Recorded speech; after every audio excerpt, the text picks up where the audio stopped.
Hello everybody, this is the Adofai World Championship video.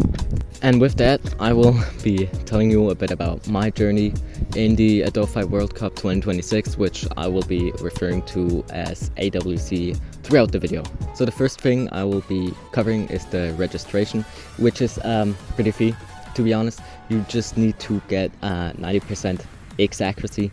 And you can also play with no fail on. Yeah, so this year's registration level, Curtain Call by Cancel, I must say I liked it. It was pretty cool. It took me about an hour to pure perfect. After the registration phase, we move on to the qualification round, which I will be referring to as QR. There was 2 levels that you needed to play, one whose name I cannot pronounce, and the other one, Life is Maze.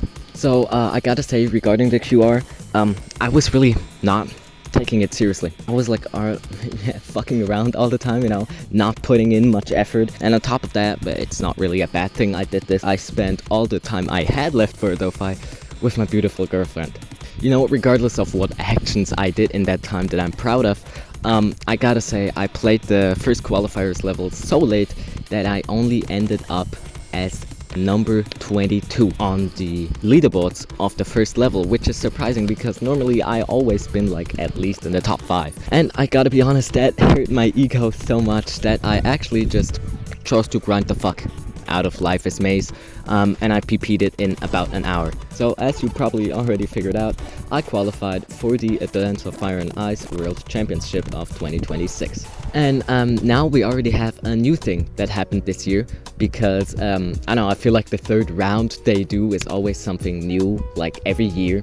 This year it was the course round. And I gotta say, I found that course round really weird because you had to play 3 levels back to back to back with like 10 seconds of break time between each level. The 3 levels, Ton 578, Giselle, I don't know, and Clue Chase weren't really a cakewalk though, I'm gonna be honest. They were actually pretty difficult, to be honest. Even Jipper completely popped off when he finally managed to perfect them all 3 in a row.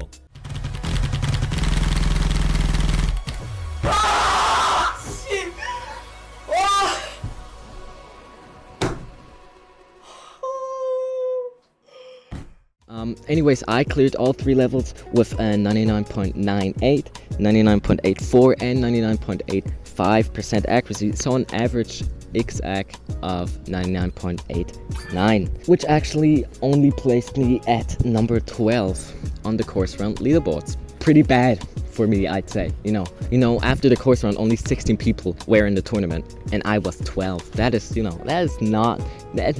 not like that normally. Actually, all in all, I gotta say, I'm not a big fan of these non-tournament rounds of AWC, you know, where you don't verse any players, because to me it just always seems like a waste of time.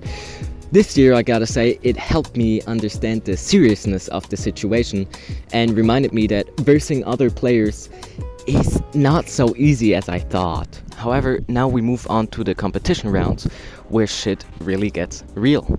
The brackets got drawn on January 22nd, and this is what came out. Jipper in the other bracket, and Trujan 2. Holy fuck. This was the setup for my AWC year. This bracket is the perfect template for a high chance of getting into the finals. And this truly motivated me to actually grind the fuck out of AWC, because I actually just had a chance.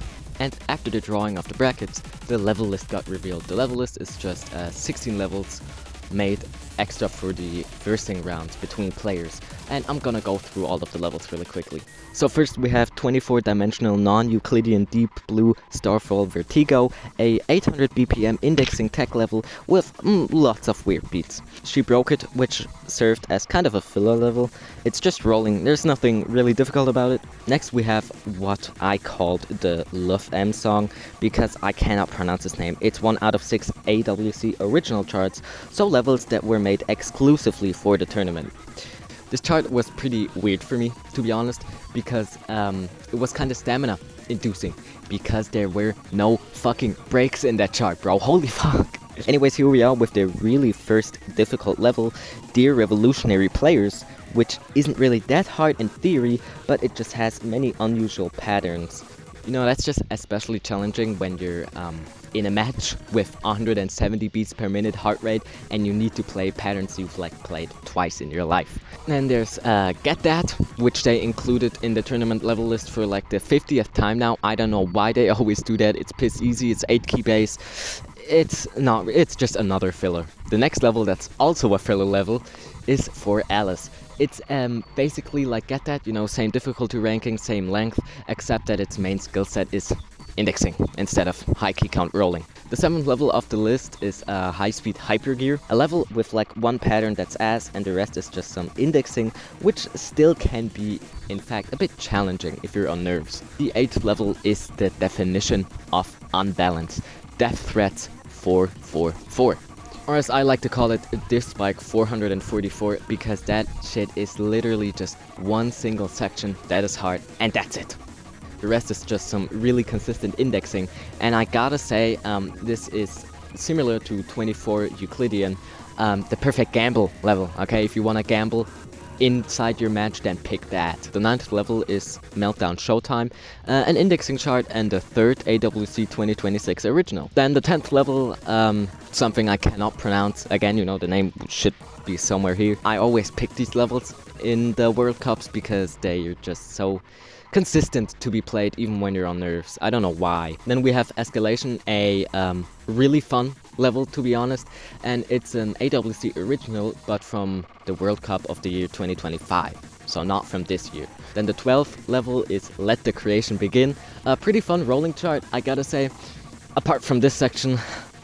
Next there's Bison Charge, the most free, most easiest rolling level there is in this level list, just one little shitlet part right there. Then the 14th level, Light Left Behind, I gotta say is the first really interesting level because it contains grunkles and really interesting patterns, you know. I found it really challenging, but it got consistent enough with time. Then the 15th level was Cat Rotation, a pseudo-rolling chart, which was basically no problem, at least for me. The only problem I had was these fucking corny-ass furry VFX. I don't know why they included this, bro. And lastly, Sentinel, which is this indexing and tech-focused level, which I really liked, to be honest. You know, was a challenge, and I found it really consistent, surprisingly. So now, we move on to the actual round of 16. And this is the only round with no tiebreakers. To elaborate on that really quickly, a tiebreaker is just an AWC original chart, except that the participants are given it 24 hours before the match, so it's basically just a time-limited AWC original chart. And my opponent for this round is Miru Giro, a player I did not research at all, which is something you'll see in the following rounds too. I just did not research my players, I don't know why I did that. And I went into the match with the most retarded strategy ever. I picked 24. I picked 24 Euclidean. I don't know why I did that. I had so many questionable things about this tournament, bro. What was I doing? And similar to picking Death Threats, it was a gamble. Okay, it was a gamble. Either it goes really good or it goes terribly wrong. First up, I need to explain something though. The way these matches go is one of the 16 levels gets random picked. Then the players each ban a level and then pick one. Whoever has the highest accuracy in total of the 3 levels wins. Obviously later the tiebreakers add on to that accuracy until the finale, because that one goes a little different. More on that later. Anyways, to go back, the random pick was Meltdown Showtime, which went okay. I even cleared the level with 99.81% X accuracy, ending the random pick match with a 0.18% accuracy lead. And now it goes for my random pick, which I also explained in the winning interview. Why did you pick 24-dimensional blah blah? Because it's a 50-50 chance, either you clear it really good or you do it really bad. And I thought I wasn't sure if Milgal actually had practiced it, so I went for chance and picked it. Anyways, I fucked up the beginning. Yeah, Miro fucked up the ending, and it gave me the lead back with 0.24%. And then the stupidest thing ever happened. Miro picked Get That, and I don't want to hate anything. Okay, I like Miro, really, but Get That. Really? Anyways, I cleared Get That with an accuracy of 99.97%, ending round of 16 with a lead of 0.31%, winning. And so, naturally, the next upcoming round is round of 8. or quarterfinals. I played Yusu-chan, also a pretty good player, I think. I don't really know because I didn't research him either. For some bizarre reason. I already told you, I just didn't do that in this tournament. Okay, I didn't. I don't know why. But this time I went for a different strat. More on that in a second though. So first up, random pick was Escalation. I cleared it with 99.94% accuracy, and it instantly gave me a 0.19% accuracy lead. And now for my strategy, I picked the swing level because I thought, I don't know, because I didn't pick it in the first round, people wouldn't expect it, and those people included Yusu-chan in my mind, so yeah, that's why I picked it. I ended up clearing that level with an accuracy of 99.54%. Yusu played it with 99.33%, and with that further strengthening my lead to a difference of 0.4% accuracy. And for the last level, Yusu picked Sentinel, which I'm not gonna lie, made me a bit nervous, but I'm not gonna lie, it was pretty cool to be honest, because we both cleared the level. He cleared it with 99.75 and I cleared it with 99.82. But the round is not over yet. It's quarterfinals, so that means tiebreaker time, yeah! And the funniest thing is I even guessed the tiebreaker song. It was Stained Satin by Billy Moto, and it was really funny to be honest, because in the 24 hours before the match where we get the level, it's just a raw chart. Okay, there's no music and there's no video effects, there's only the Adofai hit sounds. The best explanation how I guessed the song is really just the interview. So the original level for this round was Stained Satin. Yeah. So you said that you guessed the song actually from your chart, so could you like just explain how you did it? Yeah, so there's a single section, a single beat, the one that where it goes like Oh. I knew it sounded familiar. Anyways, onto the tiebreaker. I gotta say I personally really liked it. I ended the tiebreaker with 99.47% accuracy, while Yusu sadly only ended it with 97.61% accuracy, which gave me the win of the quarterfinals with a difference of 2.34%, which, if you couldn't tell by the previous rounds that I told you, 2% is a pretty big difference, you know. That's just what tiebreakers do. Anyways, it's now getting serious because I'm moving on to the semi-finals, and I gotta say, my opponent surprised me for that match. His name is lmao, and before the semis, he took out several other top players, which surprised me. He was really the fucking underdog in this World Cup, okay? No one expected that. Anyways, the random pick was cat rotation, and I'm gonna be honest, I choked, okay? I choked, giving lmao a 0.34% lead. Whereas now we come to this match's strategy. Death threats for a foe. Yes, I actually did that. I actually picked that shit.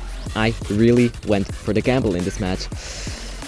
And I fucked it up. I terribly fucked it up. And he picked for Alice. And for Alice was also played first. And I'm gonna be honest, that went really close. lmao cleared it with an accuracy of 99.76% accuracy, and I ended it with 99.74% accuracy. So that was really close, only strengthening his lead up to 0.36% accuracy lead. And now we get to the gamble.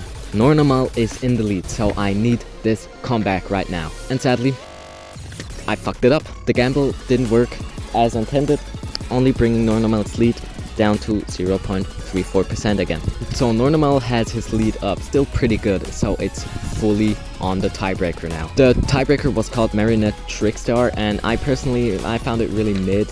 I didn't really like it, I didn't really hate it, it was mid. Anyways, I was really unsure about the tiebreaker. I fucked up, lmao fucked up, and all the time I felt it was really close between us, even on the tiebreaker. And another reason why it's unclear is because they hide their accuracy towards the end of the level. That is such a shit move, by the way, okay? I wanted to look on my second monitor and see if I'm in the lead. No, they hit the fucking accuracy. Wow, fuck you, Adofai World Cup. Fuck you.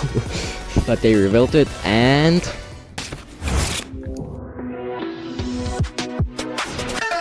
Okay. lmao beat me with a 0.37 accuracy difference, ending my journey for the finale of AWC 2026. It's sad, but I'm gonna be honest, if lmao won this, then he completely deserved it, okay? in general, every other player, I give huge shoutouts to Mirugiru, I give huge shoutouts to Yusu-chan, and I give huge shoutouts to Nornamal, because putting in this effort, you know, they all played to their maximum, and even if they lost, and even if I lost, you know, I love this aspect of everyone giving their best to compete with each other. Then there was also the third place match, which I was in. I played against Trujan SFM. You know, he's also an absolute beast. And I'm gonna be honest, I didn't even care about that match. I just went in there and played it because I didn't want to withdraw. I had a strained finger too on that day. You know, that wasn't really nice. But I still want to talk about the finals a bit, and the finals are huge. You know, they have like multiple phases of ban and pick rounds, but I'm gonna spoiler directly because Nornamal played Chipper. Chipper is a fucking beast, okay? Nornamal lost by like a wide margin. But I gotta say, watching the last tiebreaker like on the finale felt a bit weird. I felt it was missing me. It was missing me.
Yeah, anyways, what I want to indicate with this editing is that I feel like I could have done better.